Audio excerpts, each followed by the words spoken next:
ఇటు పవన్ సభ అటు టీ కాంగ్రెస్ నేతల భగభగ. అవును, ఇప్పుడు ఇదే దృశ్యం కనిపిస్తోంది.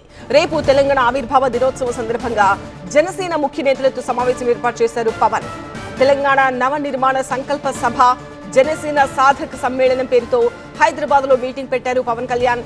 జనసేన సభ్యత్వ నమోదు విజయవంతం చేయడం పైన కూడా చర్చిస్తున్నారు. పవన్ కళ్యాణ్ తీరుపై టీ కాంగ్రెస్ నేతలు భగ్గుమంటున్నారు. తెలంగాణ ప్రజలకు ముందు పవన్ క్షమాపణ చెప్పాలంటున్నారు మంత్రి పొన్నం. సెంటిమెంట్ పాలిటిక్స్ తో ఒక్కసారిగా రాజకీయం వేడెక్కింది. ప్రాంతీయ విద్వేషాలు, సెంటిమెంట్ పేరుతో రాజకీయం వద్దంటూ ఇప్పటికే విజ్ఞప్తి చేశారు తెలంగాణ జనసేన నేతలు. తెలంగాణలో తమ పార్టీని గ్రామ స్థాయి నుంచి బలోపేతం చేయడంపై దృష్టి పెట్టామంటున్నారు. దీనిపైనే పవన్ కళ్యాణ్ స్వయంగా నేతలకు రేపు దిశానిర్దేశం చేస్తారని చెబుతున్నారు.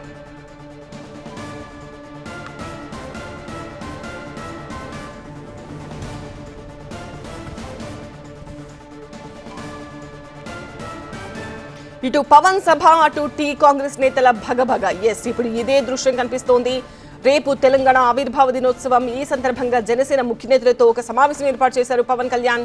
తెలంగాణ నవ నిర్మాణ సంకల్ప సభ జనసేన సాధక సమ్మేళనం ఈ సభ పేరు. హైదరాబాద్ లో మీటింగ్ పెట్టారు పవన్ కళ్యాణ్. జనసేన సభ్యత్వ నమోదు విజయవంతం చేయడం పైన కూడా చర్చిస్తున్నారు. పవన్ కళ్యాణ్ తీరుపై ఇటు టీ కాంగ్రెస్ నేతలు భగ్గుమంటున్నారు. తెలంగాణ ప్రజలకు ముందు పవన్ క్షమాపణ చెప్పాలంటున్నారు మంత్రి పొన్నం. సెంటిమెంట్ పాలిటిక్స్ తో ఒక్కసారిగా రాజకీయం వేడెక్కింది. ప్రాంతీయ విద్వేషాలు, సెంటిమెంట్ పేరుతో రాజకీయం వద్దంటూ ఇప్పటికే తెలంగాణ జనసేన నేతలు విజ్ఞప్తి చేశారు. తెలంగాణలో తమ పార్టీని గ్రామ స్థాయి నుంచి బలోపేతం చేయడంపై దృష్టి పెట్టామంటున్నారు. దీనిపైనే పవన్ కళ్యాణ్ స్వయంగా నేతలకు రేపు దిశానిర్దేశం చేస్తారని చెబుతున్నారు.